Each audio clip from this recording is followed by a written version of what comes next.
Sejam bem-vindos, então, a mais um podcast Lado Difícil. Estou aqui com o meu fiel escudeiro, Lucas Marques, meu irmão, amigo, camarada, que está aqui junto comigo mais uma vez, dividindo aqui os perrengues que nós passamos e também extraindo dos nossos convidados aqui os perrengues que eles passaram e passam até hoje nos seus negócios, né?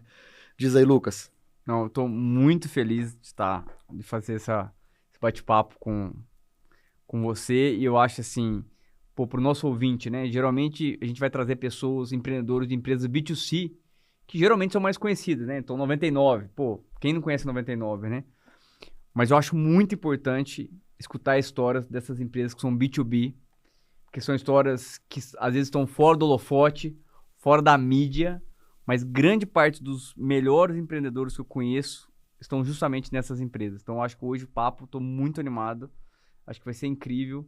E, mais uma vez, né, a gente vai falar, assim como o nosso livro, né, a gente vai falar sobre o lado difícil de empreender. Então, a história aqui não é fazer glamour, né, não é falar de tudo que deu certo, é falar, né, do que foi difícil na trajetória até chegar no sucesso, né? Boa, e antes de eu falar de quem é o nosso convidado de hoje, eu queria agradecer primeiramente a Endeavor, nossa parceira de longa data e que apoia, né, empreendedores e empreendedoras de alto impacto em todo o mundo.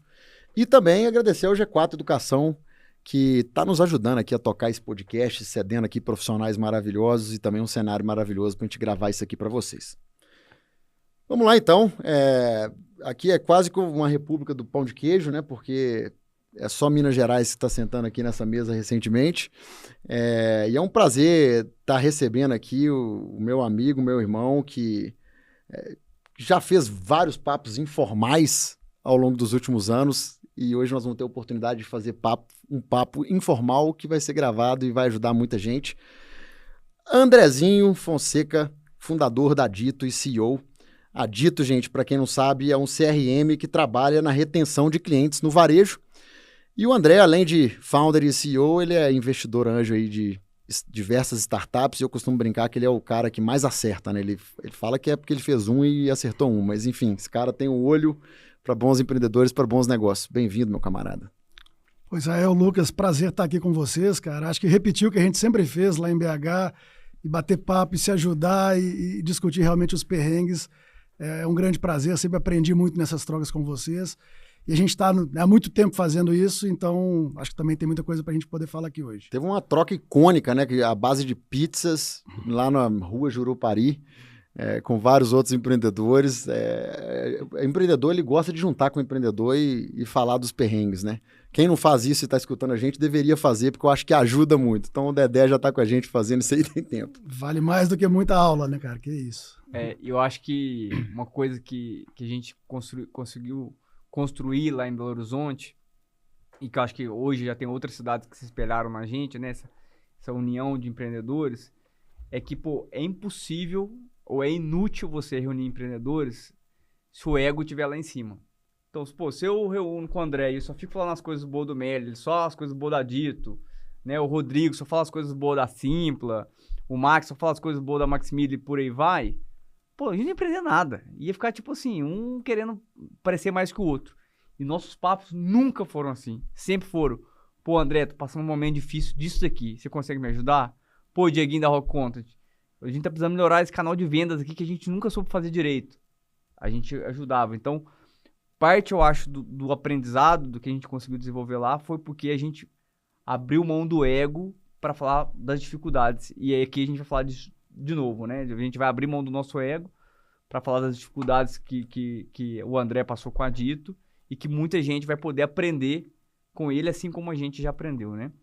Então, eu vejo outras indústrias, Lucas, e não existe esse costume de compartilhar, de abrir o capô, e aí a nossa realidade sempre foi essa, você fala, poxa, falta isso, né? Porque essa troca ajuda demais.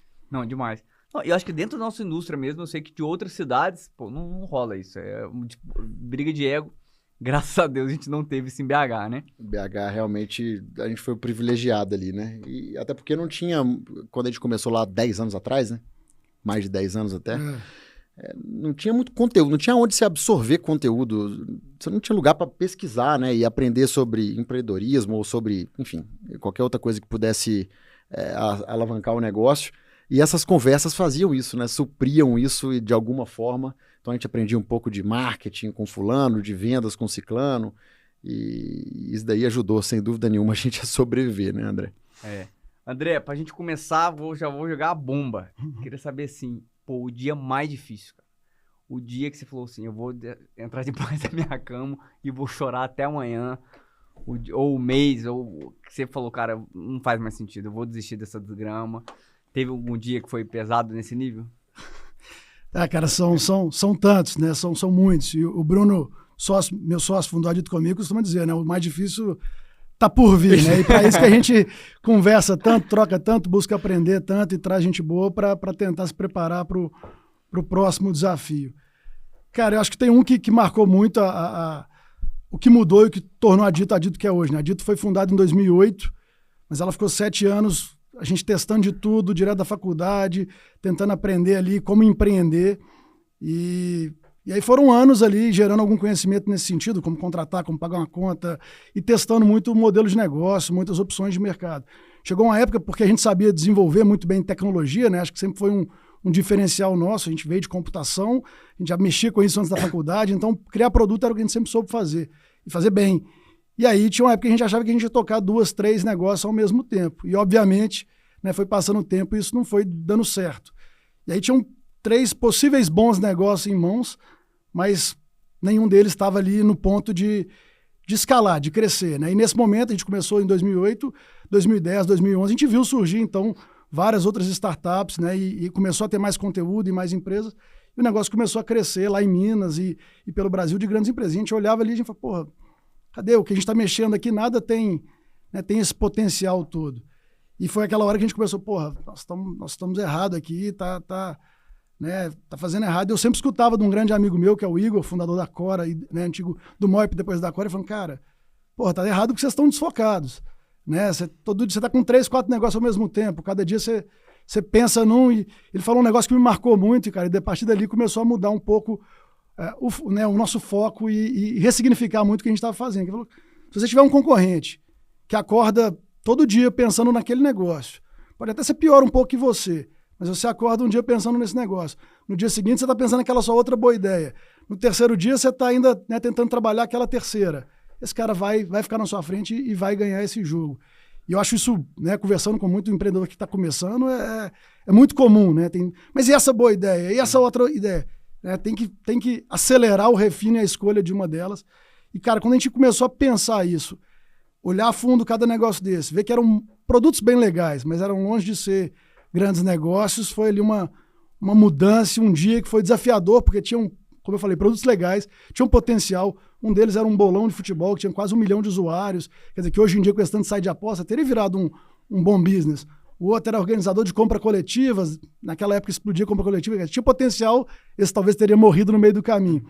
E tinha, né, um embrião do que virou a Dito, a gente fazia apps para rede social, e dali a gente falou, mas é isso que a gente gosta mais. Então foi difícil matar tudo, ressignificar o negócio e começar a focar, mas desde então, cada vez que a gente focava um pouco mais, o negócio ganhava mais escala e crescia mais, então foi um momento bastante difícil, transformador. A gente agora conta nossa história, falando, foram os primeiros 7 anos chegando até esse ponto, e depois a gente, né, é como se a Dito, de fato, tivesse começado ao final desse 7º ano ali, exatamente, sem foco. Israel, acho que o data certa de nascimento da Dito seria 2015. Foi quando a gente empreende junto há 15 anos, a gente tem o mesmo nome há muito tempo, mas a Dito de hoje nasceu tem 7 anos. Eu quero aproveitar isso aqui, porque uma das coisas que eu acho que mais atrapalha empreendedoras e empreendedores no Brasil, por isso que eu falei que eu queria muito que todo mundo escutasse esse podcast até o final, as referências que elas ficam olhando. Então, pô, o cara vai começar a empreender, ele começa a olhar pro Mark Zuckerberg, mano. Pô, só que 95% dos empreendedores que estão tendo sucesso, eu tô chamando de sucesso de, pô, ter uma renda legal, ter uma empresa bacana, estão crescendo. Pô, não criaram um negócio rápido. Pô, 7 anos para começar o negócio ali dar certo. Então é muito legal as pessoas ouvirem essa história, porque esse é o padrão. Esse é o padrão. Então, e as pessoas deviam se inspirar no André da Dito e não no Mark Zuckerberg. Pô, legal, mas talvez vai surgir alguns. Pô, e se surgir, animal. Mas, cara, não deveria ser a principal referência. A referência deveria ser, pô, vou trabalhar muitos anos para conseguir chegar lá. E não vou trabalhar pouco, porque senão o que acontece? O cara trabalha 3 anos, não tá dando certo, o que faz? Desiste. E aí, às vezes, ele perdeu a oportunidade de criar uma Dito, por exemplo, né? Então, Lucas, esses dias eu tive a conversa com o Marcos. O Marcos foi o primeiro colaborador da Dito em 2007 para 2008, quando a gente estava começando. Ele saiu no meio do caminho, resolveu empreender. E aí a gente foi conversar exatamente o que a gente faz. Abrir o capô, trocar ideia. Fazia tempo que a gente não fazia isso. Ele está com 6 anos no negócio dele, um e-commerce de assinatura do café, Coffee Joy, muito bacana. E depois de... Né, e tá nessa, né? O negócio funciona, os econômicos estão bons, mas faltam algumas coisas para o negócio decolar. E aí são poucos minutos de papo, você fala, cara, talvez faz esse ajuste, pensa nesse ponto, faz esse refino. Né? E lembrei ele disso. Falei, porra, a gente também precisou de 7 anos para dar essa primeira guinada. Então, né, não desiste, não. Vai, continua e vai tentando entender onde você quer levar esse negócio, porque aí ninguém te para, né? Legal. Ô, André, me fizeram uma... Eu sou um dos fundadores de uma ONG, né, que é o Programadores da Manhã. Esses dias eu fui dar uma palestra para os alunos e uma menina me fez uma pergunta que nunca tinha me feito antes, assim, né? Que eu achei muito boa e eu vou te fazer ela, que é... Pô, quando tudo tava dando errado e você pensando em desistir e tal, pô, quais foram as motivações ou da onde você tirava a motivação para continuar seguindo em frente, você e o Bruno? Ô Lucas, Programadores da Manhã eu conheço bem, pô, a Dito apoia, né, desde lá do começo. É isso.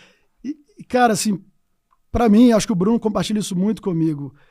Acho que a gente não teve esse momento de vamos desistir, de não vai dar certo.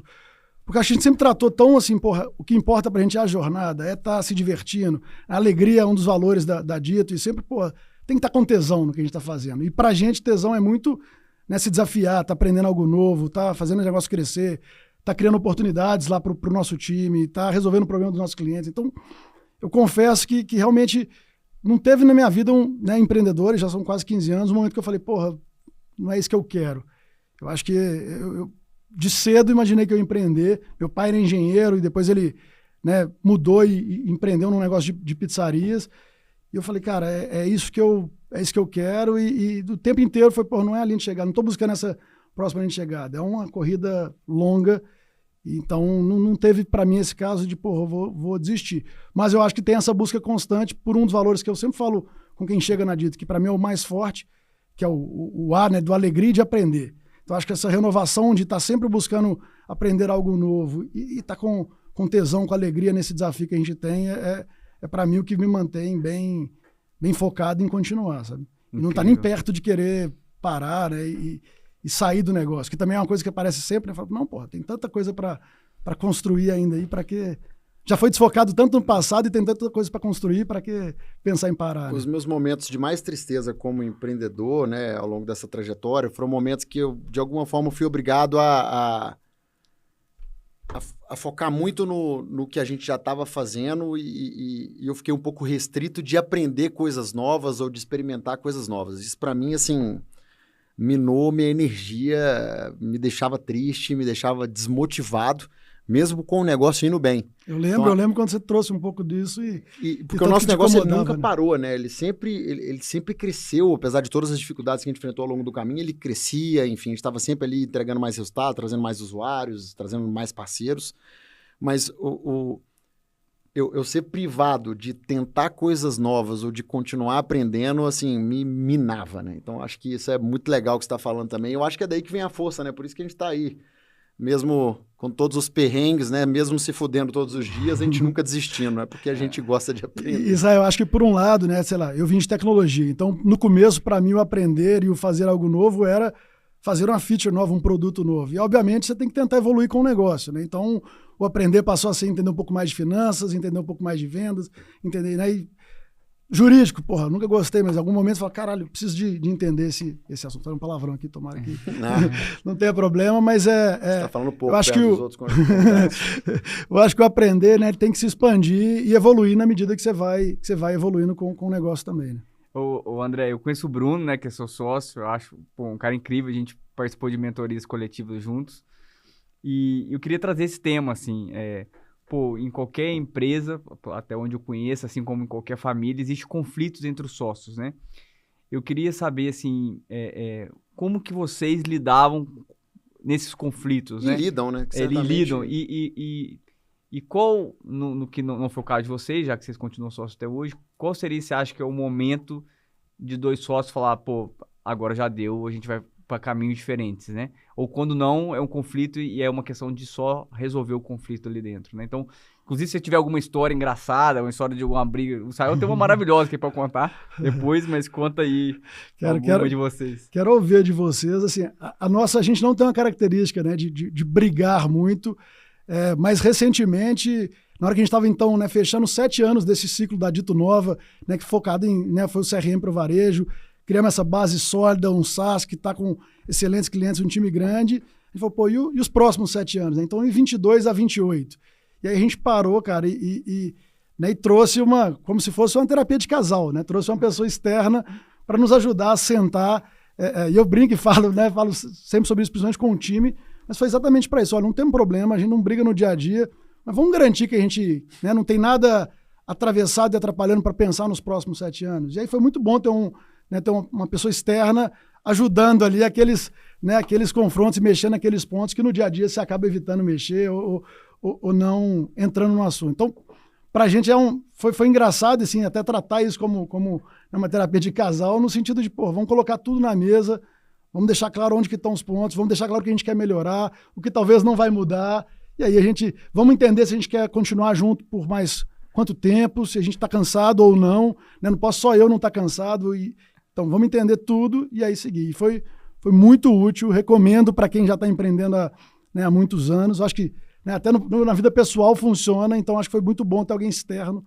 que olhou e ajudou a gente a colocar na mesa tudo que existia de dúvidas para a gente poder renovar esses votos aí por mais muitos anos. Independente de um mediador, né? No meu caso não teve, mas não é nem esse o caso que pediu para eu contar, depois eu posso ir para ele, mas certa vez eu chamei o Ofli para a gente colocar num quadro. O Ofli, para quem não sabe, é o cofundador do Melios, né? Meu sócio de longa data lá, que começou o Melios comigo lá atrás.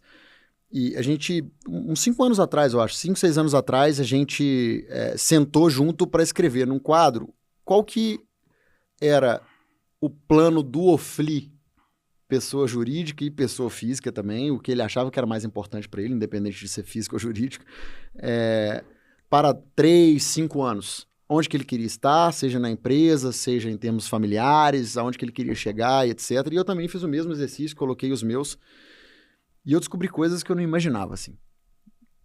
E que, poxa, nos preparou para dar os próximos passos. Então, conhecer melhor o sócio, né, e o lugar que ele está na vida hoje, onde que ele quer estar daqui a pouco, é essencial para evitar ruído e evitar, enfim, discussões que poderiam acabar arruinando a empresa, né, e a sociedade em si. Então foi uma das melhores coisas que eu e o Ofli fizemos até hoje. Acho que a gente demorou a fazer, até porque o Melios já tinha alguns anos quando a gente fez a primeira vez, mas recomendo para todo sócio, assim, esse alinhamento inicial, ele é muito importante. Vale para qualquer relacionamento, né? Seja sócio, enfim. Seja... E um ponto que você trouxe, que eu reforço, é a importância de falar do negócio, nem falar da vida pessoal, das expectativas pessoais também, porque às vezes quando a gente está começando um negócio, a gente desequilibra muito essa balança, né? Mas na medida que o negócio vai prosperando, você precisa garantir que você está equilibrado, né? Senão de alguma forma vai ruir em algum momento, né? Então não é só falar porque falar de negócio os sócios também estão muito acostumados a falar, né? Falar das outras expectativas, eu acho que é uma ótima dica que você deu.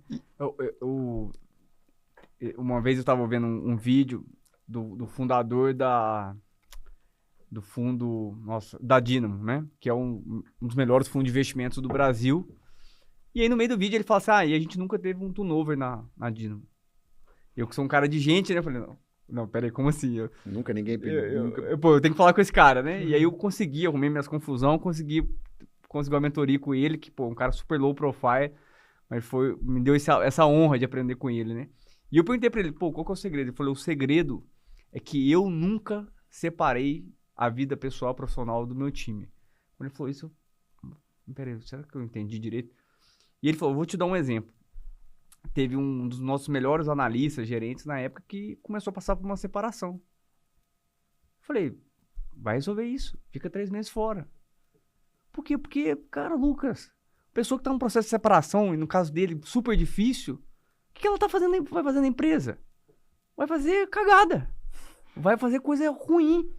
E, pô, nem é só sobre isso. Pô, eu tô aqui na humanidade pra quê? Só pra ganhar dinheiro? Não. Pô, se eu tenho oportunidade financeira de que a minha empresa vai dar a possibilidade dele de resolver isso, eu vou fazer. Eu não tô dizendo que toda empresa tem que fazer isso, porque tem empresa que não tem condição, mas eu tenho.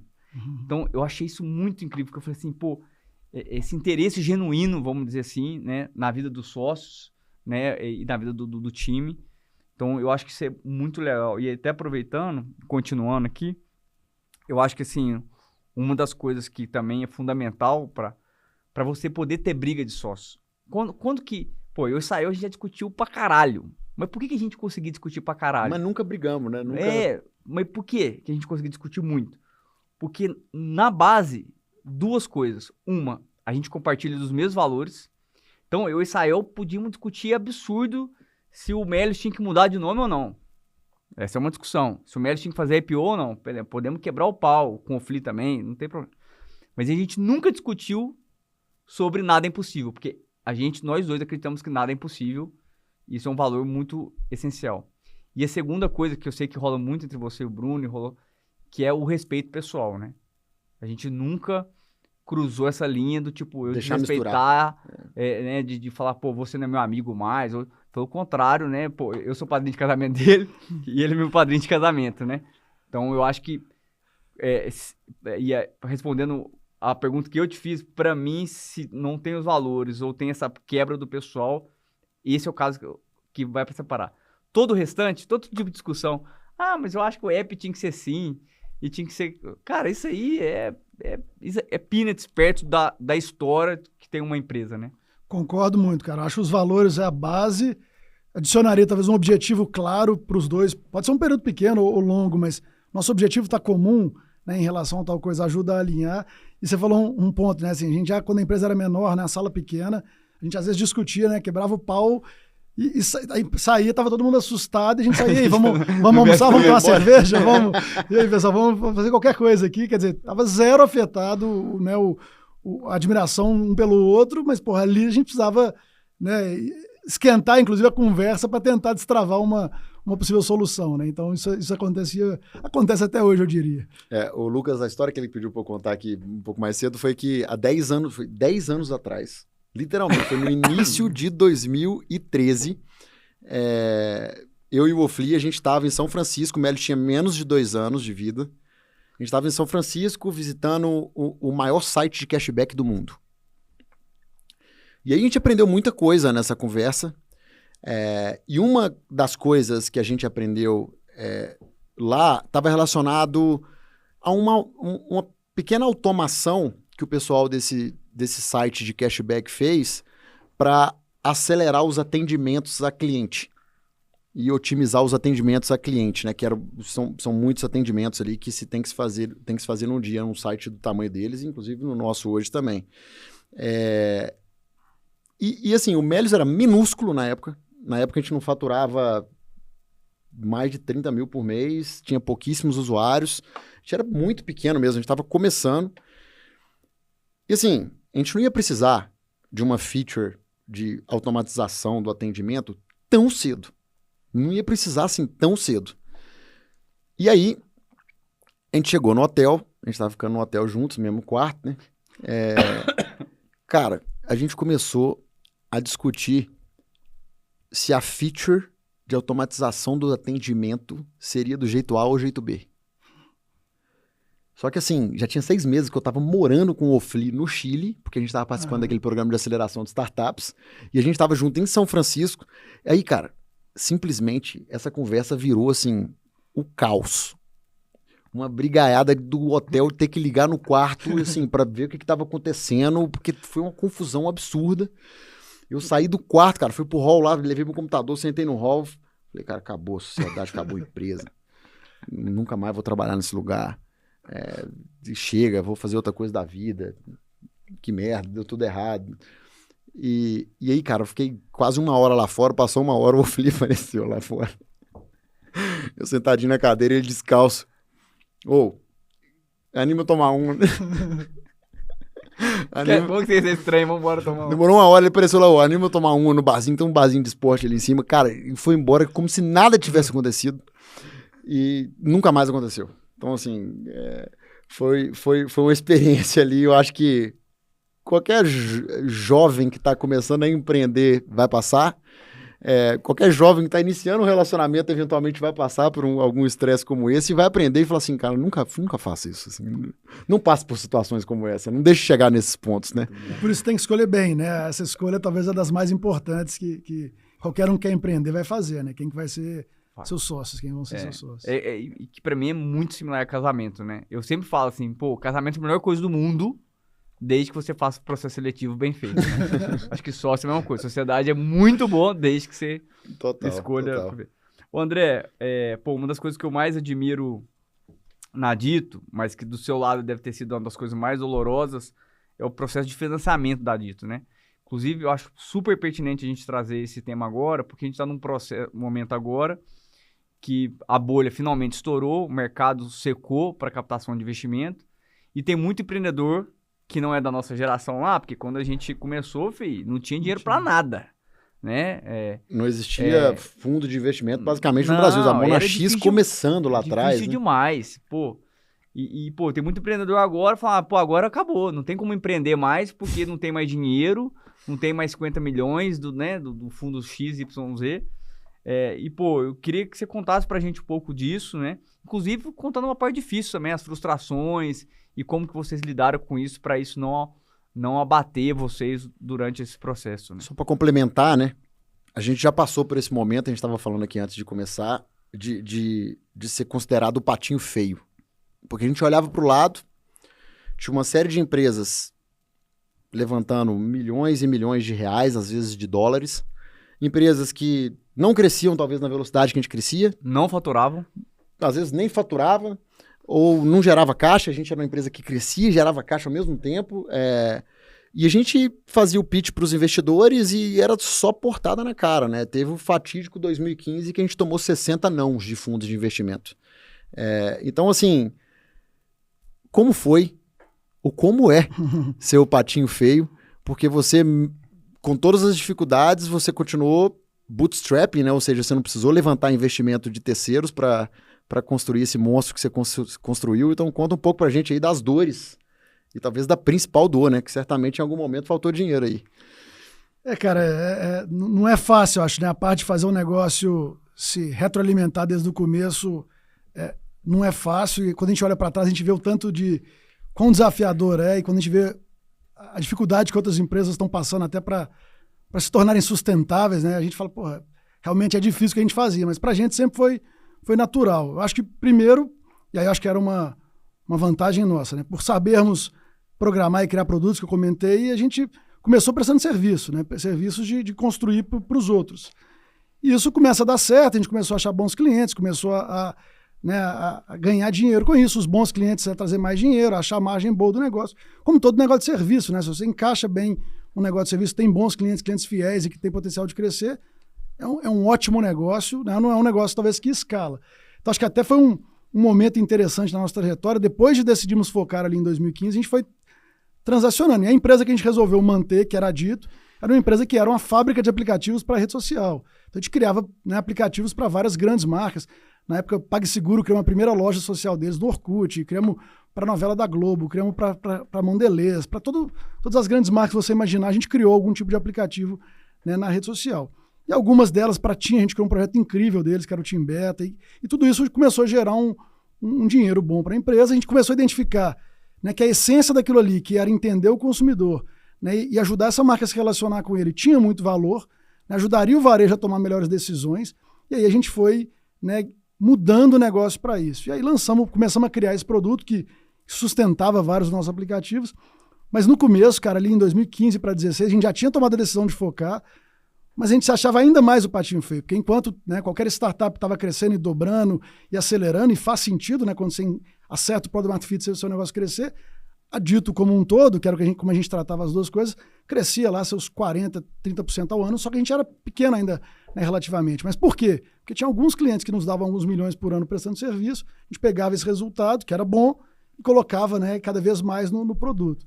Então, em algum momento nesse meio do caminho, a gente percebeu isso e percebeu tanto que isso estava tornando a gente realmente um patinho feio. Quer dizer, a gente era uma empresa de serviço que não dava resultado, a gente era uma startup que não crescia muito rápido e dava lucro, tudo errado. Misturado. Quando a gente entendeu isso, cara, e separou essas duas negócios, realmente em duas empresas, começou a clarear muito pra gente. Aí a gente tinha, sim, um produto que dava prejuízo, então, dava check nesse item e que estava crescendo muito. Mas que a gente falou, precisamos, então, agora fazer esse... Agora criou a urgência necessária, talvez, para você virar o jogo, né? E eu lembro, foi 2016, o começo, o Bruno tá vendo casar, ele falou, cara, você vai casar, a gente já tá nessa um tempinho, temos um dinheiro no banco, vamos fazer o seguinte, vamos pegar esse dinheiro no banco, uma parte vamos distribuir aqui, né, um dividendo bom, a gente não distribuía tanto naquele momento, pra você poder ir tranquilo, e o resto, cara, vamos de all-in nesse negócio, vamos fazer esse negócio virar. A gente fez as contas lá e a gente podia, né, ali, sangrar ali uns 100 mil no final do ano e conseguir com isso sobreviver o negócio. Dedicamos mais, mantivemos o negócio de serviço ali, gerando resultado para a gente, e a gente resolvia, né, retroalimentar o negócio, mas no final daquele ano a gente fechou o ano com 100 mil reais de lucro. E aí reforçou na gente a ideia de, beleza, eu posso acelerar o negócio, eu posso crescer, dobramos de tamanho nesse ano, saímos com lucro. Por quê? Porque a gente estava gerando valor para os nossos clientes. Realmente a gente estava fazendo um negócio que resolvia uma dor desse cliente. E por termos focado, né, em B2B, que você falou, né, Lucas? Vender para a empresa, e no nosso caso, pela experiência anterior, em médias e grandes empresas, esses caras têm dinheiro e têm a dor. Então, se eu chego lá com um produto que vai resolver a dor desse cara, vai ajudar ele a ganhar mais, vai ajudar ele a conhecer o cliente dele, como é o nosso caso, vai ajudar ele a se relacionar com o cliente dele, esse cara tá justo ele me pagar por isso, né? Não vou esconder isso para tentar só ganhar mercado, mas não gerar valor e não mostrar para ele que isso tem valor. E esse é um grande desafio quando eu falo, por exemplo, de software para o varejo no Brasil, porque o varejo brasileiro não é acostumado a comprar software, né? O mercado americano vem crescendo ano a ano, o quanto que o varejo investe em software. Isso no Brasil ainda é pouco comum. O número lá fora era 0,08% do que se fatura no varejo era investido em software. Recentemente atualizou para 1,2%. O Brasil é 0,2% desde que esse número existe e não atualiza. Quer dizer, o varejista ainda está aos poucos entendendo, mesmo pós-pandemia, que tecnologia vai ajudar ele a mudar o negócio. Então, tem um trabalho aí, né? É mais sofrido isso aí, mas na medida que tem um cliente, né, que está tendo a dor resolvida e você está conseguindo negociar, ele está te pagando por isso porque ele enxerga o valor, isso vem, né? Isso gera esse crescimento saudável e sustentável para o negócio. Então, assim, acho que essa separação, esse entendimento e essa preocupação por gerar valor sempre foi bem importante na nossa trajetória. Obviamente, né, e isso até é engraçado, né? O patinho feio remando contra a maré, né? Nesse momento que está todo mundo cortando, diminuindo e buscando margem EBITDA, a gente que sempre teve muita margem nos últimos anos, superior a 20%, e falou, poxa, está num momento bom para a gente acelerar. Então, nesse último ano, a gente reduziu margem e está acelerando em projetos. Isso é raro de encontrar hoje, né? Eu acho que... E aí estamos até nessa dúvida, né? Será que a gente vai voltar de novo a ser o patinho feio, né? Estamos acelerando, obviamente, né? Sem queimar, obviamente, com muito controle, porque a empresa hoje permite isso, né? De onde a gente está, né, alocando esse capital. Se deram ao luxo de investir mais no momento que outras empresas e concorrentes talvez estão investindo menos. Totalmente. Acho que tem espaço, né? O varejo está demandando cada vez mais. E aí, a gente enxerga o que a gente precisa fazer, então vamos acelerar um pouco mais, né? E vamos crescer o negócio. Mas eu estou muito, por um ângulo, satisfeito de o mercado agora respeitar e entender que qualquer negócio tem que ter seus unit economics funcionando, né? Pode demorar um pouco, mas não do jeito que estava antes, igual você falou, né? Indefinidamente e sem prazo. Né? Tem uma frase que você falou que eu até destaquei aqui. Quando vocês estavam fazendo uma estimativa de dano ruim, eram 100 mil de queima no ano. Isso é isso, gente. Esses empreendedores vocês têm que seguir. Porque, tem empreendedor hoje que reclama queimando 3 milhões de reais por ano. No mês até. Às vezes no mês, né? E acho que não dá pra construir empresa queimando 100 mil, dá. Só que, para fazer isso, tem que ser enxuto, tem que se preocupar com custo, tem que contratar de maneira pontual, né? Então, eu acho que assim, quer ver uma pergunta que eu vou te fazer que eu acho que vai responder bem isso? Quando que a Dito começou a ter diretores, tá? Que não você, o Bruno, ganhando salário de diretores? Depois de quantos anos? Vamos dizer, desde 2015, deve ter uns 2, 3 anos, recente. Então, foram mais de 10 anos sem ter uma estrutura de diretoria, ganhando salário de diretores, certo? Sim. E até engraçado, recentemente, já tem uns 3 anos, mas talvez, a gente falou, cara, chamamos todo mundo lá, esquece esse negócio de C-level, né? Porque startup, você nasce CEO, COO, CFO, se qualquer coisa. Cara, o tamanho desse negócio, ele não é grande o suficiente para ter isso, né? Então vamos enxergar, né, o negócio dessa forma e vamos entender isso, né? Demite o ego. Você falou isso no começo e basicamente, né, funciona muito na hora que você começa a achar que você é aquele cargo, mas que você nem é, porque a empresa talvez nem tem tamanho para isso. E aí só trazer um outro ponto que eu acho super interessante, né? O mercado brasileiro, né, de capitais como um todo, está amadurecendo agora, nesses últimos anos. Quer dizer, chegou num auge de amadurecimento e agora estamos num momento de ruim. Acho que agradeço aí vocês dois, né, como empreendedores, né, pela Melius, né, uma das primeiras que abriu capital e começa a mostrar, entre todos os desafios que isso demanda e exige, né, de vocês, empreendedores, da empresa, do mercado de aprender, mas, porra, abriu-se uma nova porta, né, de IPOs de empresas de tech, que até antes disso não existia no Brasil para startups, né? Então, poxa, tinham poucos exits e exits baratos, vamos falar assim. Não tinha IPO, quer dizer, você vai pegar muito dinheiro e acelerar, e o próximo passo, né, que o investidor precisa. Então, acho que, obviamente, a gente também entendia que isso ia mudar e está mudando, mas observar isso, né, observar essa necessidade de próximo passo do investidor é muito importante para quem às vezes está começando e só quer saber, vou captar e pronto, né, e vou gastar aqui e o próximo passo, né, e o que vem pela frente. Eu perguntei isso dos diretores porque a gente dá muita mentoria na Endeavor, você também dá, eu sei, pô, eu tenho visto várias startups em começo mesmo, falando de menos de um ano, montando diretoria completa, com salário de diretor. E para mim, além da questão do custo, que é absurdo, do ponto de vista gerencial de construção da empresa, também não faz sentido. Pô, o Ofli, no começo do Melius, ele respondia, reclame aqui. Pô, graças a isso, ele aprendeu muito sobre atendimento ao cliente, que construiu nossas bases de atendimento ao cliente, né? O Israel, durante, pelo menos até 2015, 2016, tocava produto pessoalmente. Então, por isso que hoje ele consegue gerir o Melius tão bem, com uma visão de produto, né? Então, para além do custo, eu acho que essas startups que por conta da bolha que tiveram, e infelizmente eu acho que não acabou ainda, eu tenho ainda visto alguns excessos sendo cometidos, empreendedores estão pulando etapa.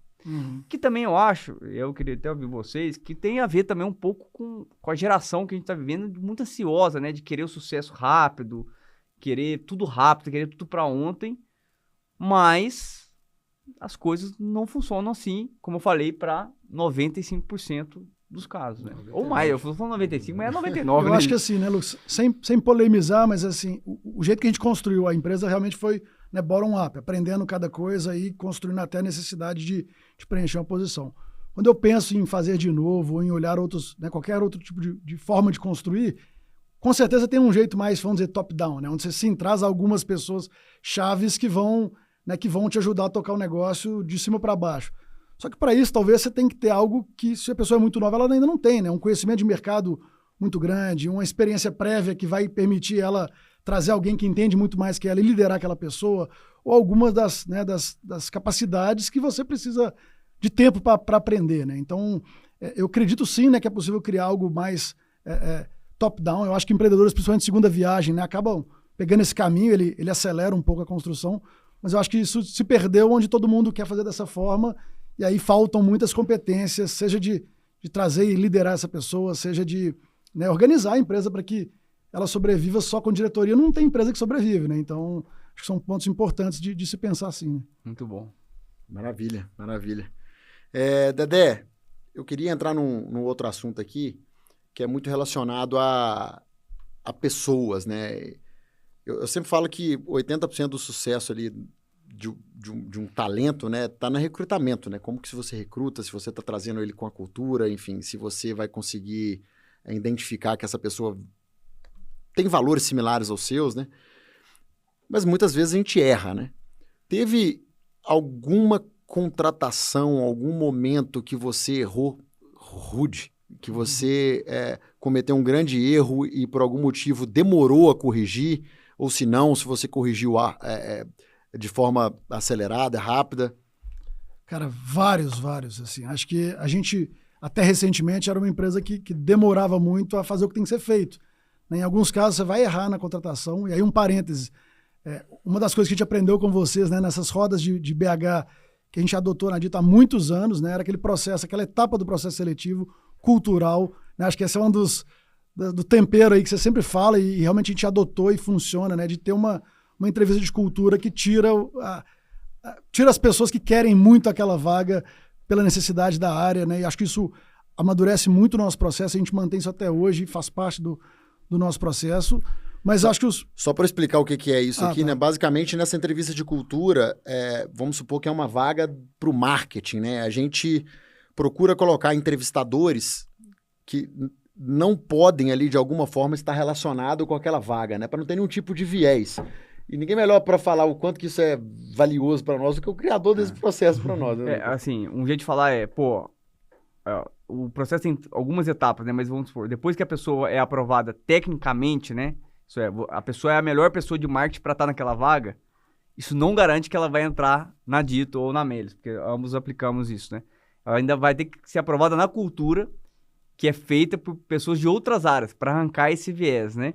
Então, diminui a chance, né, de você ter um erro na contratação. Boa. E aí volto para você que mesmo assim acontece. Apesar disso, né, são vários os casos, né, de pessoas que a gente contratou e talvez por entender que, né, só o fato de contratar a pessoa estava o problema resolvido, né, e deixar de acompanhá-la de perto até ela, né, rampar nos desafios, rampar na cultura, foi passando o tempo e quando a gente viu, tinha 9, 10, 11 meses que a pessoa estava na empresa, quando a gente olhava pelos resultados, não estava gerando resultado e a gente estava lá sem mudar. E por sermos, talvez, né, muito perseverantes, acho que é uma característica que a gente, né, resilientes demais, é uma característica, a gente, não, isso aqui vai virar logo mais, vai virar logo mais. Já tem algum tempo a gente amadureceu isso para, né, peraí, não podemos esperar tanto tempo para acertar. Então vamos melhorar os requisitos que a gente espera na contratação, vamos acompanhar de perto, né, a responsabilidade daquela vaga dar certo é de quem inicialmente trouxe aquela pessoa e são meses, dependendo do cargo, até um ano para aquela pessoa, né, se mostrar. E uma vez eu escutei do André Street, da Stone, falando, ele falou, cara, o mais certo, quando você vai trazer um executivo, é que ele vai dar errado e vai sair. O seu papel é andar do lado dele, aprender o máximo sobre aquele conhecimento técnico que você está trazendo e garantir que ele vai se adaptar à sua cultura. Se principalmente ele se adaptar ali ao seu jeito de trabalhar a sua cultura, aí você vai conseguir aproveitar o conhecimento técnico dele por anos. Senão você tem que, né, aproveitar aquele conhecimento técnico e entender onde está o erro para corrigir na próxima contratação. Acho que vocês também tiveram alguns erros, né, de contratação de liderança, de gestores, de diretoria. Eu acho que é aquilo, né? Assim, diminui os erros, mas os erros vão acontecer. O importante é que você tenha formas de realmente errar menos, né? Porque o atraso, né? Quando você tem que refazer fazer um novo processo, trazer uma nova pessoa, fazer um novo onboarding, né? Explicar tudo para essa pessoa, como funciona, isso leva tempo e dinheiro, né? Isso custa... E a gente, às vezes, faz pouco essa conta, né? Quanto que é a conta de contratar o tempo e os profissionais, né, de vários times envolvidos, o tempo do gestor que não resolveu aquilo, vai ter que fazer de novo. Então, a gente, às vezes, esquece isso. E o próprio gestor, às vezes, de primeira viagem, que solicita uma contratação, não pensa o tanto de trabalho que ele está também, né, demandando junto com aquela vaga. E, nesse momento, isso aconteceu na Dito, mesmo sem investimento externo. Quando a gente resolveu acelerar um pouco mais dinheiro foram colocados em todas as áreas para a gente crescer. E, obviamente, né, alguma ineficiência aparece aí nesse sentido. Então, é bastante comum isso, né? Acho que são alguns custos invisíveis, né? Tipo, a pessoa não está vendo que tá tendo aquele desembolso de capital ali naquele processo de recrutamento. Não vira uma linha do orçamento. Não vira, né? E não fica claro que isso está acontecendo. E muito caro, né? Porque é invisível e que afeta ali as áreas que essa pessoa vai trabalhar junto, o gestor que vai perder parte do tempo. Então, esse é importante se preocupar, sem dúvida. Ô André, agora eu tô falando do André, não tô falando do Dito, mas qual foi o erro que você, André, cometeu que você sente dor até hoje de ter cometido? Fala, nossa, cara, se eu pudesse voltar, eu corrigia esse, porque esse doeu muito. Cara, eu acho que um erro, talvez clássico, mas que eu cometi sem dúvida no começo do negócio, comentei um pouco mais cedo, foi realmente uma dedicação ali, né, 90% durante um bom tempo em fazer o negócio acontecer, né, e carregar esse peso de esse negócio tem que virar, vai virar, eu estou me divertindo, eu estou aprendendo, então eu estou fazendo o que eu quero fazer, mas para o negócio virar. abrindo mão, às vezes, de alguma coisa no lado pessoal. Acredito que ao longo do tempo, nessa jornada, você vai se ajustando para endereçar isso bem, mas sem dúvida você olha para trás e fala, porra, aqui dava para ter equilibrado um pouco mais. Então, acho que esse é um ponto do pessoal importante. Muito. Inclusive, acho que seria até legal, eu acho que a jornada do empreendedor, a gente costuma falar que ela é muito solitária, mas eu acho que a gente fala isso, mas é no sentido que às vezes a gente se sente só. Mas a grande verdade é que tem muita gente nos ajudando, assim.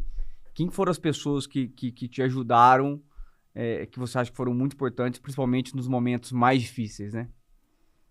Cara, eu acho que, sem dúvida, né? Essa comunidade que a gente já comentou do São Pedro Valley, tem vários amigos ali, só acho que criei uma profunda amizade com todos, de poder se ligar, trocar ideia a qualquer momento, isso é muito válido da minha trajetória. A Endeavor é um negócio que eu também, até por não termos investidores naquele momento, temos optado por isso, a gente sempre foi atrás, né, de conteúdo e de gente que a gente pudesse aprender mais. O primeiro contato que a gente teve com a Endeavor foi 2010, 2011, né, escutando empreendedores incríveis compartilhar suas histórias, e falou, cara, a gente quer fazer parte disso. A gente foi tentar entrar a primeira vez no final de 2018, fomos reprovados, e o motivo da reprovação, que no primeiro momento doeu, mas depois a gente entendeu, foi porque a gente não pensava o negócio realmente em longo prazo, a gente pensava mais ali em como é que vai ser o próximo ano? Vamos dobrar a empresa? Peraí, temos o que precisa para dobrar? Temos. Então vamos lá e vamos dobrar. Chegava no seguinte, o que vamos fazer? Dá para dobrar de novo? Dá. E a gente fez isso vários anos, vamos dobrar, e fomos dobrando ano a ano, mas não pensávamos mais no longo prazo. Você fala, cara, vocês não estão pensando, não tem clareza nem de 2, 3 anos, 4 anos, a gente ficou chateado no primeiro momento, depois falou, porra, é verdade.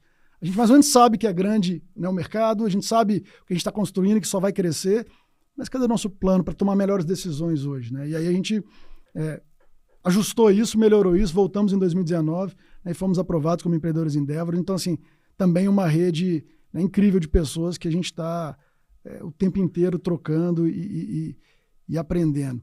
Um cara que eu aprendo demais, troco demais, né, é um dos casos lá de investidor anjo de sucesso, é o Matheus Goiás, né, da Tribe, antigo Apiprova. A gente acompanha a trajetória dele desde o começo e deu muito certo. Tem muita história boa também. Tem muita história. É um cara que... contador de história. Ele é bom de falar. Eu até brinquei com ele que gravou um vídeo pra Tribe muito profissional. Eu falei, que isso? Vamos perder você pra Globo? Eu fiquei preocupado. Podem convidar, se já não foi convidado. É um cara que tem muita história pra contar. Vai vir aqui. O Diego, você citou da Rock também, é um cara que, ele tem, parece, né, 40 horas no dia, tá o tempo inteiro pronto para ajudar. Gustavo Caetano é um cara que, estava empreendendo quando ninguém estava empreendendo. E, cara, sempre foi alguém para ajudar ali, para dar dicas. Então, são alguns das pessoas muito próximas ali que ajudaram demais a gente nessa trajetória. Legal. Boa. André, falando, puxa, do que todos os podcasts que nós já gravamos até hoje aqui, a gente acabou falando, né? Pandemia. Queria que você narrasse ali, assim, as cenas de guerra dos primeiros dias de pandemia, né? Lockdown, varejo fechando as portas, o seu negócio construído de alguma forma ou de toda forma em cima disso. Queria que você contasse pra gente os bastidores, assim, cara.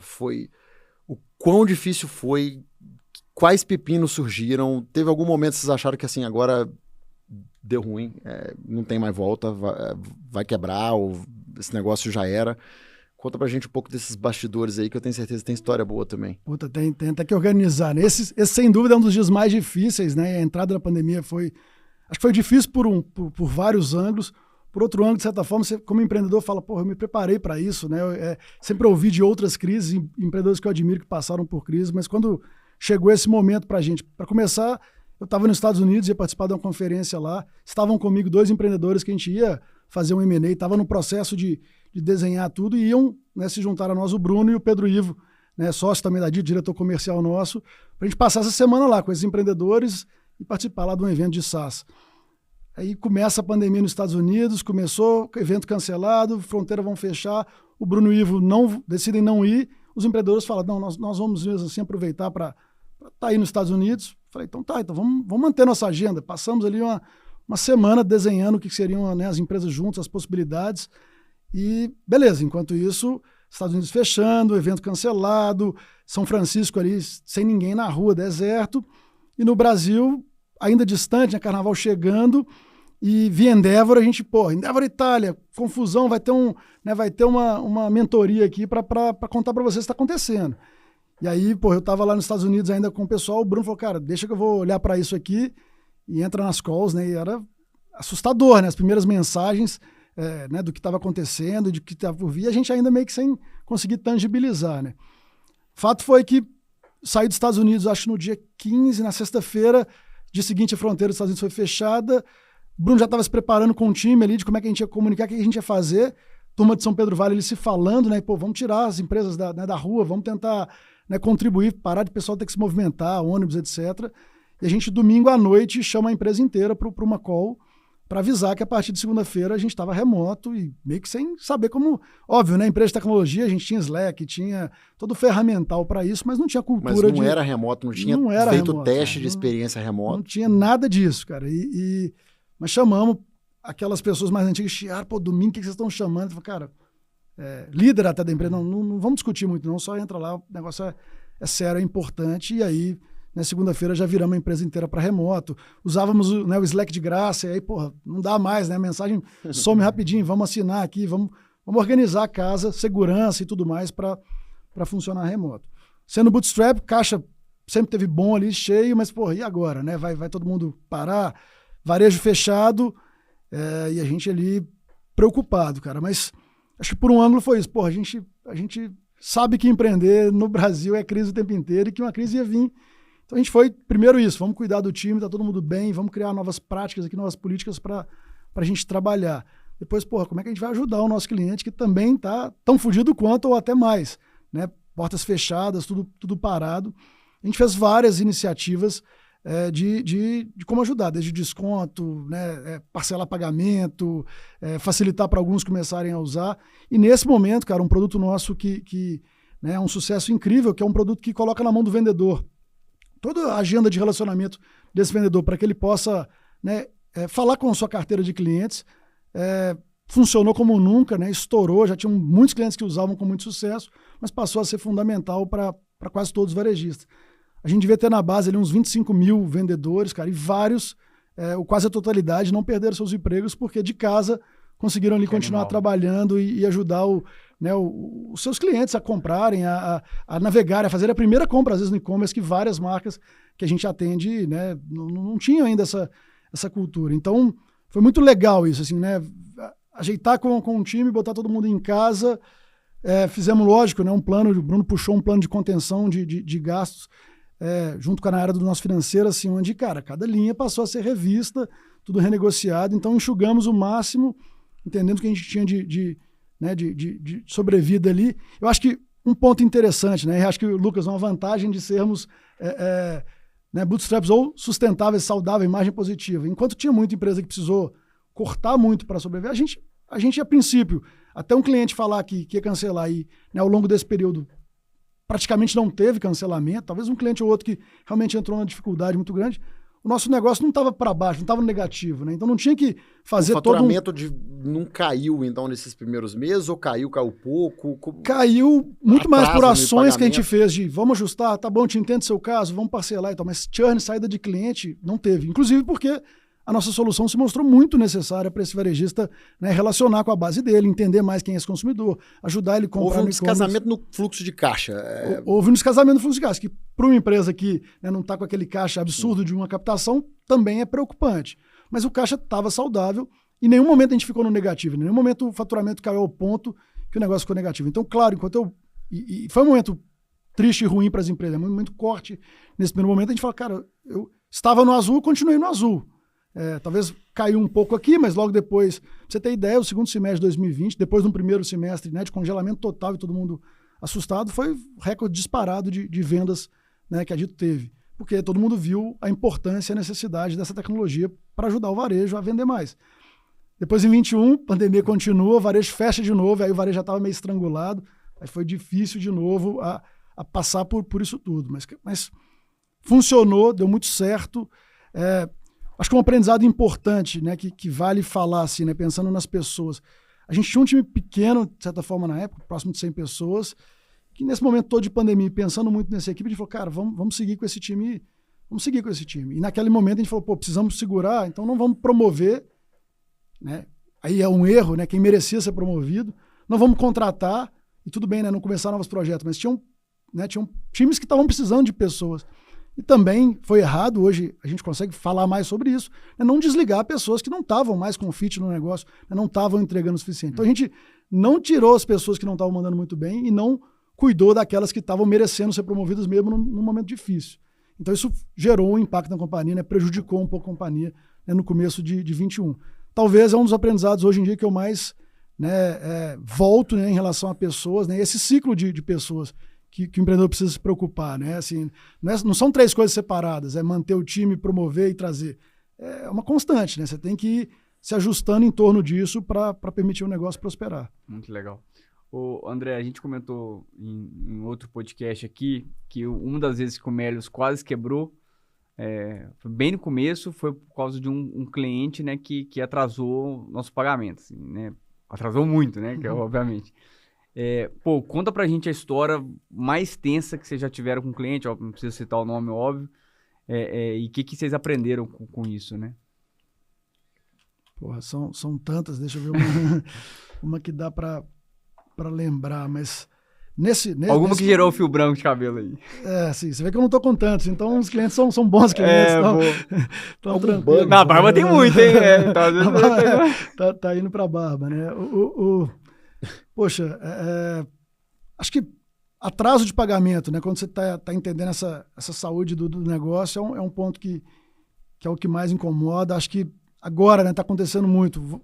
Tem varejistas que estão em situações não tão boas, né? Então, como é que até que ponto você ajuda esse cara que talvez está indo para um caminho né, até do negócio parar de operar? Até que ponto você acompanha ele? Porque, você acredita no que você faz, no resultado que você dá, e você não quer também custo piorar. Para manter a operação, mas você não tem a garantia que vai receber. Não tem a garantia e você não quer, né, totalmente deixar aquele cara na mão sem a oportunidade, inclusive, de gerar mais vendas. Então, acho que hoje em dia o que está deixando a gente preocupado e atento são esses casos que têm acontecido aí no varejo, né, de empresas que estão perto de RJ ou estão em situações mais tensas aí de geração, de gestão do seu próprio negócio. E como é que a gente se posiciona, porque a gente sabe que a gente tem uma ferramenta que vai ajudar o cara, inclusive, a vender mais, a trazer de volta o cliente dele, né, de forma mais barata do que, inclusive, investir em anúncio, mas até que ponto a gente consegue ajudar e assumir esses custos por um período.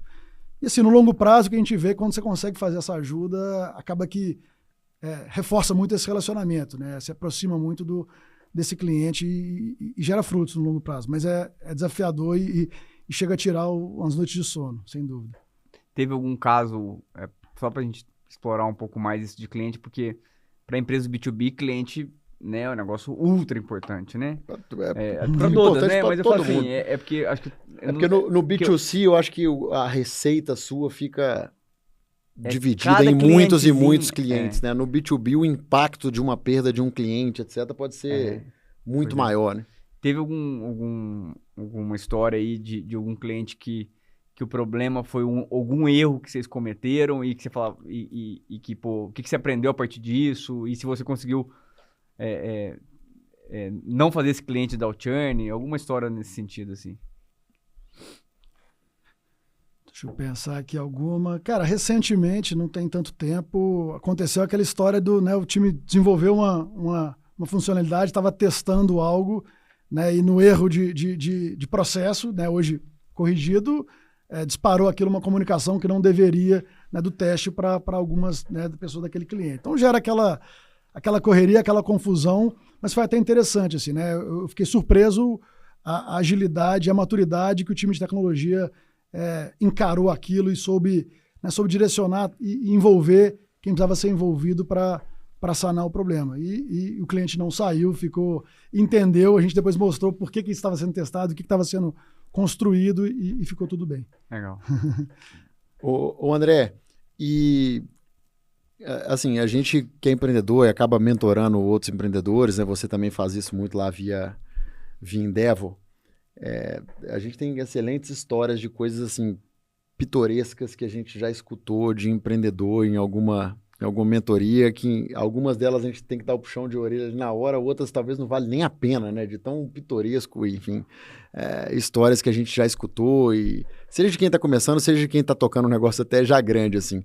Você tem alguma lembrança, assim, de de casos que você escutou que talvez não valeu a pena nem você mentorar aquele empreendedor, ou que valeu muito a pena, esse empreendedor absorveu e aprendeu muito com o que você tem para falar ali? O Lucas tem vários, né, Lucas? Eu acho que tem algumas mentorias que a gente já deu, que você me liga para contar depois, que é só Jesus. E eu acho que é bom compartilhar esses casos, né? Porque às vezes é um comportamento da pessoa que é até treinável, né? Dá para a gente ensinar o que não fazer numa mentoria, o que fazer numa mentoria. Então, essa pergunta é até para vocês dois aí. Eu acho que, na verdade, tipo, sempre é treinável. Menos uma coisa. A pessoa que é resistente a feedback. Porque se ela é resistente a feedback... Eu já dei esse feedback pra uma pessoa, né? Pô, você é resistente a feedback. Não concordo. Pois é, né? Então talvez eu esteja certo. Tirando esse, cara... Pô, se a pessoa é aberta, eu realmente acho que, tipo, qualquer tipo de feedback é um... Mas deixa o André responder, depois eu vocês estão forçando minha memória aqui, cara. Eu não sou um cara bom de memória. Então eu vou falando enquanto você vai pensando. Não, eu lembrei um aqui, boa. Mas sempre tem. Foi, de certa forma, até recente. E aquele desafio, né? Assim, você vem com... Cada um empreendedor aqui vem de alguma base, né? De formação, de conhecimento, etc. Então, acho que é sempre muito desafiador no setor da mentoria quando a pessoa não quer, né, se desapegar daquele ponto que é de onde ela veio e que ela tem um conhecimento para se abrir para entender algo mais que o negócio precisa, ou olhar por um ângulo que, de alguma forma, confronta aquela zona de conforto dela, que ela sente que é de maior domínio dela, mas para aquele momento do negócio não é o que o negócio está precisando, né? Então, esse negócio vai prosperar nisso porque eu domino muito isso. Mas não, pô, talvez tenha uma alavanca para esse negócio crescer, para destravar algum desafio que não é bem com essa... Né? Não é tudo um prego e um martelo, sabe aquela história? Então, eu acho que as mentorias mais desafiadoras são essas, onde a pessoa não quer de forma alguma sair daquela zona de conforto que ela domina para entender outros ângulos para o negócio prosperar. E às vezes, principalmente quando você já passou por aquele problema, você fala, pô, mas aqui tem um caminho alternativo que tem um potencial tão grande, né? Tem uma oportunidade tão mais fácil de resolver isso aqui. Então, acho que esses são os casos que às vezes é mais difícil. Se a pessoa escuta o feedback, talvez ela vai parar, pensar e depois falar, opa, entendi, mas se ela for resistente, aí é difícil. Aí é difícil. O meu caso, inclusive, o Saul até me puxou minha orelha na época e eu, como não sou resistente de feedback, segui o seu conselho e eu nunca mais aceito ser jurado de questões de startup mais. Nunca mais. Por quê? Porque, pô, eu venho de uma cultura, tanto de Ambev quanto de Meli, de transparência. Se eu acho que essa caneca é feia, eu vou falar, essa caneca é feia. E não é no sentido de falar que o Israel, que fez a caneca, ele é ruim de serviço. Ele pode ser um excelente profissional. Essa caneca que ele fez especificamente está feia. Né? Então, eu sempre vi essa cultura de transparência. Então, para mim, isso é... Eu não tenho que pensar para fazer isso, eu simplesmente faço. Pois bem, me chamaram para ser jurado num negócio lá de startup lá em BH.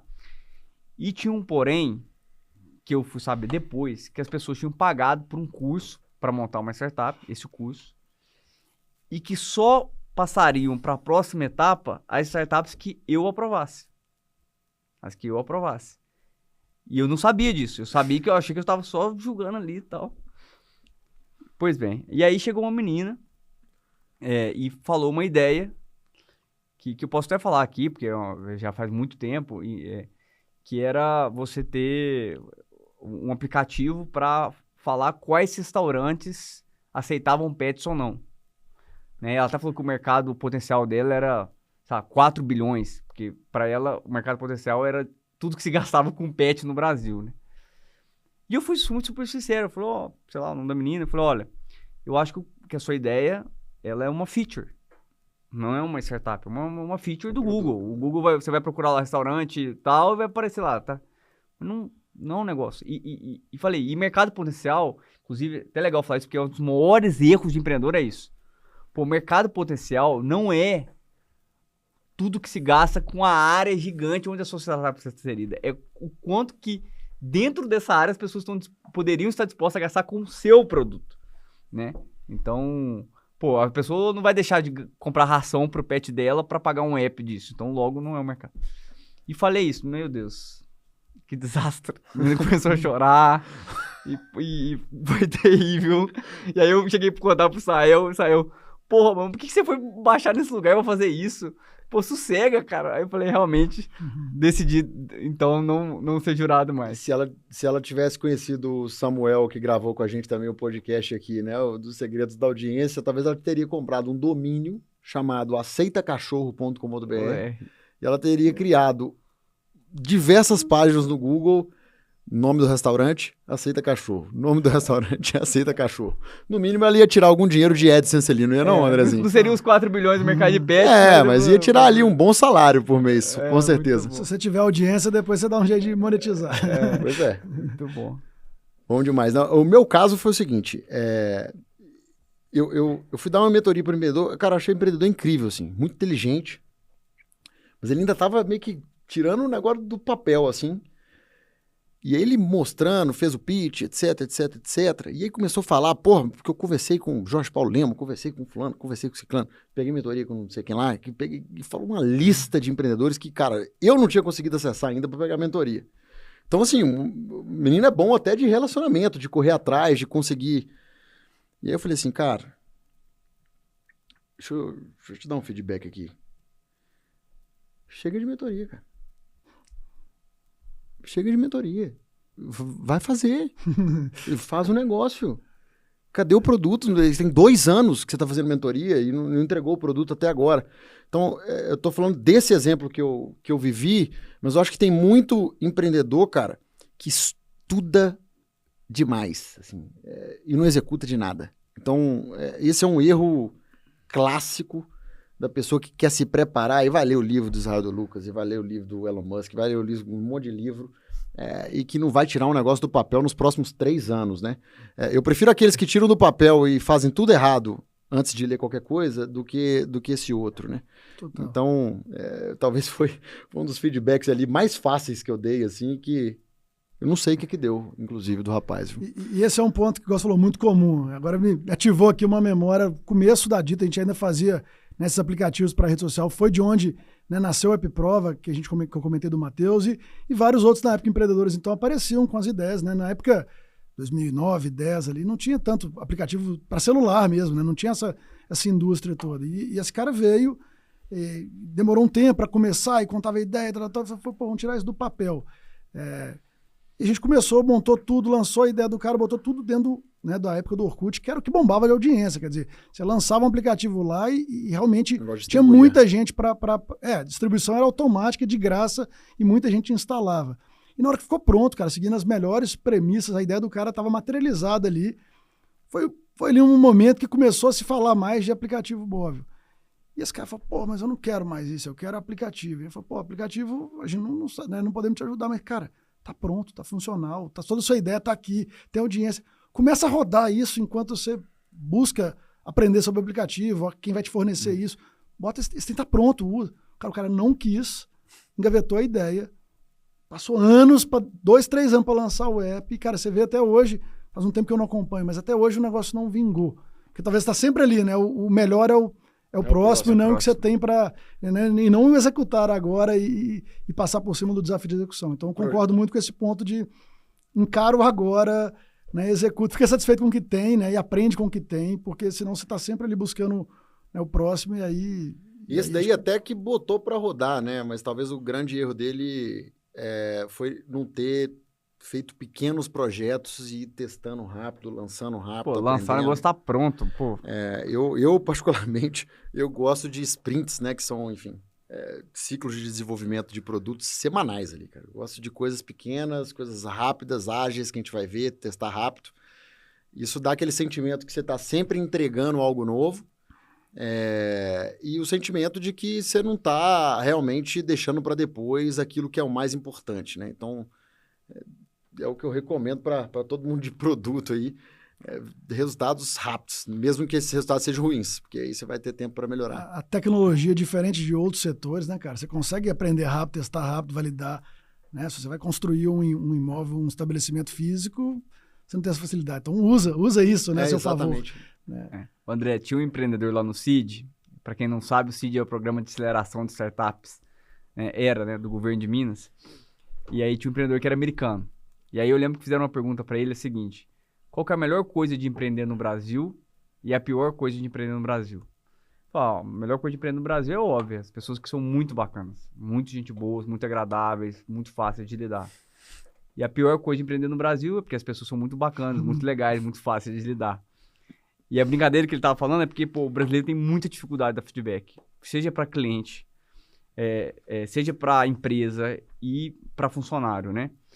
E eu acho que é uma das características que mais eu acho que a gente, enquanto empreendedor, tem que treinar. Capacidade de dar feedbacks duros. E aí, aproveitando, queria te perguntar qual foi o feedback mais duro que você deu, né? E como foi isso, como você se preparou, e qual que foi o feedback, e qual que foi o resultado, e o que você aprendeu com isso. Cara, acho que voltando lá no assunto, né, de sociedade... Desculpa te interromper. Claro. Esse é o tipo de pergunta que essa turma lança na entrevista de cultura. Várias das perguntas que ele te fez aqui são perguntas que certamente se encaixariam na entrevista de cultura. É verdade. Que não são fáceis de responder. Você vai ter que pensar em muita coisa, você vai ter que buscar um conteúdo ali no fundo do baú para mostrar que você vai ter os pontos XYZ da cultura do Lucas. Então esse é o nosso entrevistador aí fazendo entrevista com você, tá te avaliando. Ainda bem que eu não tentei ainda uma vaga no mas que eu ia passar perto. Seria aprovado, nem Você já tá aprovado de chegar lá. Deixa chegar. Mas eu acho que feedbacks muito duros, sem dúvida, a gente trouxe esse assunto mais cedo, né, para dentro da sociedade, né, exatamente por toda, né, a carga de tempo ali, de desafios, né, de situações que a gente já carregou. Então, acho que em alguns momentos esses são os mais desafiadores. Teve algum específico que você fala, teve um que foi, nossa, eu cheguei... Cara, já tiveram alguns em relação, seja, né, a expectativa de uma entrega, né, a qualidade de uma entrega, né, o que a gente talvez juntos esperávamos e como é que foi. Às vezes em relação né, as funções mesmo, né? Acho que um ponto legal de compartilhar, né, gente? Uma startup ou uma empresa em alto crescimento, algumas mudanças de funções vão ocorrer, né, em, às vezes, ciclos pequenos de 6 meses, 1 ano, às vezes um pouco mais, mas é importante saber isso, né, que vão, às vezes, algumas mudanças precisam ocorrer, seja porque o negócio cresceu demais e a gente precisa, né, dividir e especializar, seja porque tem algum assunto que está precisando de muita atenção, né, alguém que conhece muito do negócio e de como resolver o problema precisa pular fundo. Então, também, né, já tivemos alguns feedbacks nesse sentido, sabe? Poxa, essa função vem funcionando até aqui, nos trouxe até aqui, mas quem sabe a gente ajusta ela para né, os próximos desafios que estão por vir. Então, acho que isso é legal e, ao mesmo tempo, na minha sociedade com o Bruno, ele foi sempre um cara que gosta desse desafio, de entra numa missão, resolve tudo, starta ela e daqui a pouco sai com alguém melhor que ele para fazer aquilo. Então, faz parte um pouco da dinâmica, mas nem sempre foi fácil chegar né, e conseguir dar esse feedback claro de quanto que isso pode ajudar a gente a acelerar e a destravar. Então, acho que são vários os difíceis, são nesse relacionamento né, e acho que são dos mais importantes, né? Porque é quem está ali na batalha e pronto para ajudar em vários dos problemas que surgem. Né? Bom. Muitos ouvintes aqui, né, André?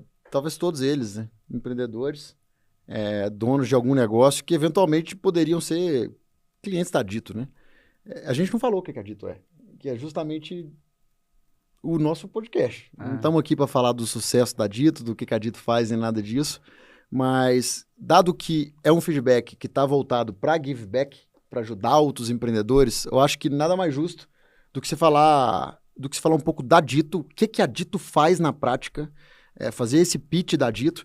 E, cara, fica à vontade para falar daquilo que você se sentir confortável em termos de grandezas, de faturamento, etc., de vendas. Eu acho que todos esses números, eles acabam não somente fazendo o seu pitch de vendas, mas vai acabar ajudando outro empreendedor, mostrando que um cara bootstrapping, sem investimento, que bateu muita cabeça durante 7 anos ali antes de achar um modelo de negócio correto, conseguiu chegar num tamanho que eu considero relevante.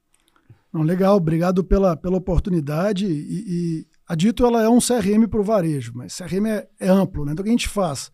A gente ajuda o varejo, médios e grandes varejos, a crescerem, permitindo que eles conheçam melhor o seu consumidor e se relacionem com ele. Se relacionem através dos vários canais digitais, desde o WhatsApp que eu comentei, né, do aplicativo, até e-mail, SMS, anúncios, né, em Google, Facebook, mas principalmente entendendo esse consumidor, unificando quem é o consumidor que está no e-commerce, que está no aplicativo, que está na loja física.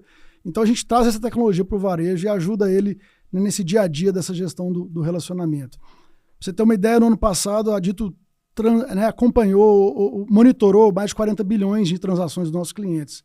Então, o que a gente faz, cara, é ajudar o varejo, que antes enxergava só aquela transação, né, um ticket que foi ali gerado na venda, ajudar ele a enxergar aquilo uma pessoa, né, o consumidor dele que está ali, né, e mais de 25 milhões passaram pela Dito ano passado. Então, a gente transformou a transação em pessoas. Agora que você tem uma pessoa ali, você consegue entender quão bom cliente é ele, quantas vezes ele volta, ele já comprou mais vezes, que tipo de coisa ele é interessado, e com isso estabelecer um relacionamento melhor, mais personalizado, e aí, consequentemente, se o cliente gosta daquela marca, ele vai, né, voltar e comprar mais. E a gente impactou no passado mais de 4 bilhões em receita desses nossos clientes.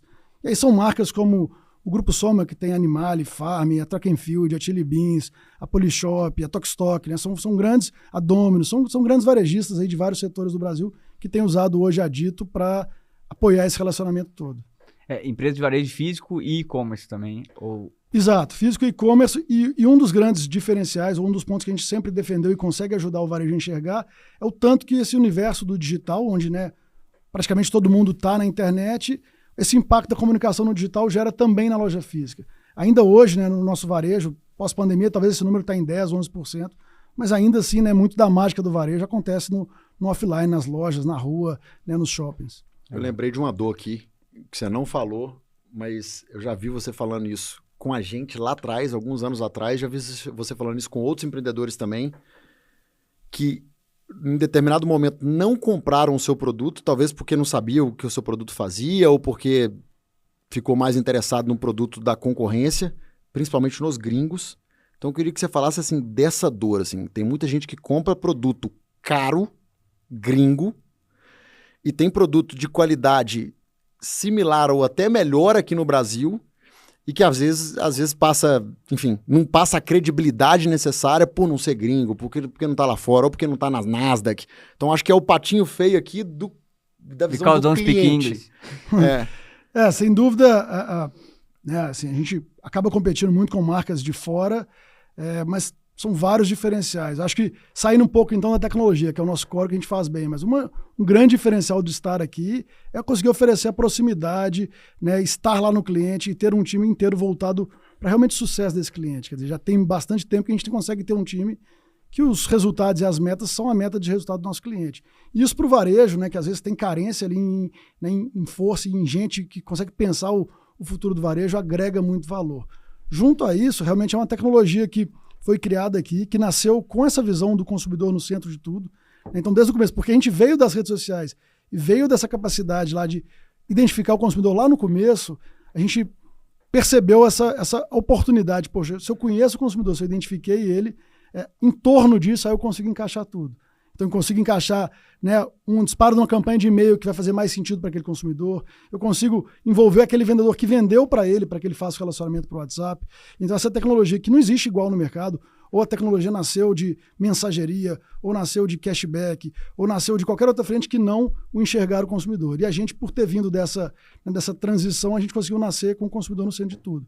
Então, toda a nossa tecnologia é a única realmente integrada, né, em real time, né, que permite que essa informação flua em todo o nosso sistema e ajude, né, o time de marketing a talvez não fazer uma campanha para aquele consumidor que foi na loja e deu uma resposta para uma pesquisa que não gostou da experiência. Calma, né? Não está na hora de você impactar esse cara com mais marketing. Está na hora de você entender o que foi o problema e ajudar ele a se sentir melhor com a sua marca. Então, essa conexão total entre o sistema, a Dito oferece e não tem outra empresa no mercado que oferece igual. Com a visão Brasil. Legal. Muito bom. Comendo pão de queijo. É isso aí. Bom. Andrezinho, muito feliz com a sua presença aqui hoje, meu camarada. Esse livro aqui vai para suas mãos depois desse episódio. Certamente você já tem o nosso livro, mas você vai ganhar mais um. Vou entregar na mão de quem tiver precisando ouvir essas palavras, porque eu já li e tem muita coisa boa. É um livro fácil de ler, né, André? 2 horinhas ali, você matou esse livro e eu tenho vergonha de ler esse livro. Toda vez que eu leio ele, eu fico um pouco envergonhado, mas acho que era esse o propósito. Era contar ali as coisas que nem todo mundo conta, né? André, brigadão pela sua presença. Espero, enfim, ter mais papos informais com você, longe daqui também dos podcasts, que é coisa que a gente sempre fez. E é isso aí. Quer despedir da turma aí, Lucas? Pô, André, obrigado mais uma vez. Pô, eu sempre adoro trocar ideia com você. E realmente é um sentimento de amizade, né? Muito legal poder falar isso, né? Pô, Tranquilidade aqui de bater esse papo. pô, é realmente incrível que a gente conseguiu fazer em BH juntos, né? E para finalizar, eu queria, assim, que, pô, você desse uma mensagem aí para empreendedores que estão vendo a gente aqui, que, pô, estão tendo dificuldade de captar, de que acham que é impossível criar uma empresa se não captar dinheiro. E para empresas B2B, né? Porque eu acho que uma questão que a gente falou pouco aqui, mas às vezes você vê tanta startup ganhando visibilidade, pô, sai na capa do Exame, sai no Brasil de Ouro, sai... Pô, e os colegas comentam, aí você fala, onde você trabalha? Pô, e como empresa B2B, mais as empresas conhecem menos os usuários, né? Então, que você desse uma mensagem aí para essa turma que está nos ouvindo. Eu concordo muito com esse ponto, né, Lucas? Assim, se você vai começar a empreender e está procurando o que fazer, o B2C, às vezes, ele é mais difícil, né? Sem dinheiro nenhum, porque poucos consumidores te pagando não vão gerar receita suficiente para você montar um time. Então, nesse momento, né, de baixa liquidez, se você é um empreendedor de primeira viagem, está começando a empreender, talvez vai ser mais difícil. A não ser que você tenha encontrado uma oportunidade muito única, mas também é muito difícil hoje com tanto de coisa que já surgiu. Na outra ponta, né, como um produto que vai resolver a dor de alguém que está apto a pagar por isso, né, poxa, oportunidade não falta no Brasil, né? Acho que, além dos pontos que o gringo trouxe, poxa, o Brasil é realmente, né, um local de muitas oportunidades, de muitas, né, dores não resolvidas, de muitos setores que ainda não se abriram para a tecnologia, né? Então, eu estava citando varejo, mas a gente está vendo tanto de coisa surgindo em agronegócio, né, em várias outras áreas que a tecnologia também vem para ajudar. Então, se você ainda não se decidiu quanto a isso, se você acha que vai ser difícil captar porque o momento está ruim, sem dúvida é uma alternativa interessante pensar num negócio que vai resolver uma dor clara e o cliente esteja disposto e reconhece aquela dor e está disposto a pagar por isso. Acho que essa receita ela é infalível para começar algo. Nem que às vezes, né, seja um passo para você se preparar e gabaritar e aprender e gerar caixa e dinheiro para depois ir atrás de um sonho maior. De certa forma foi o que aconteceu com a gente na Dito. Desde o começo a gente queria ter uma empresa que crescesse rápido, que escalasse, e o serviço, né, a prestação de serviço, e começar atendendo dessa forma e encontrar um produto dessa forma nos permitiu isso. Então, também fica uma recomendação nesse sentido.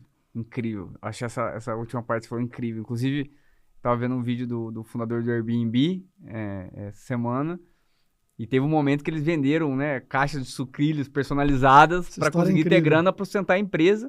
E foi isso que encantou o Paul Graham lá da Y Combinator, que foi o primeiro investidor deles, né? Então, se o desejo de empreender ele está dentro de uma missão clara e igual eu falei, e tentar fazer essa cura, né? De não precisa ser rápido, não precisa. Uma das coisas mais lindas que eu achei que você falou aqui no bate-papo hoje você sempre foi apaixonado e feliz com a jornada. Se você é feliz com a jornada, qual que é a diferença de fazer em 5, 7, 10 e 15? Cara, toca a vida aí, velho. Entendeu? Total. Não tem porque ter essa correria, essa pressa, né? E você falou isso dessa geração talvez um pouco ansiosa, né? Nós vamos trabalhar aí talvez até os 65 anos para aposentar formalmente. Se você é empreendedor e conseguir ter sucesso, pode aposentar antes. Mas você vai fazer o quê, né? Você gosta daquilo ali, você gosta do empreender, do tirar uma ideia do papel. Então, você provavelmente, vários que eu conheço, buscaram um segundo negócio e começar de novo. Então, para que tá tão ansioso para resolver tudo, né, em 1, 2 anos? Acho que a gente realmente tem uma geração que, de certa forma, tá ansiosa por resolver tudo, por ganhar dinheiro fácil, por resolver todos os problemas muito rápido, mas assim, né, é uma jornada... A jornada profissional nossa ela é longa, né? Então, respeitar isso e entender esse longo prazo é bastante interessante. É muito bom. Muito obrigado mais uma vez. Valeu. Era eu que agradeço. Até a próxima. Valeu demais. Até o próximo aí, ó. Se inscreve no canal. Se você conhece algum empreendedor aí que está passando por apuros, como todos nós estamos todos os dias, caminha aí esse podcast, esse papo com o André, que eu acho que vai ajudar bastante. Boa. Muito obrigado aí por me receberem, cara. Sou fã de vocês e acho que isso aqui vai ser um sucesso e quero acompanhar vários episódios aí. Boa. Valeu. Tamo junto. Valeu.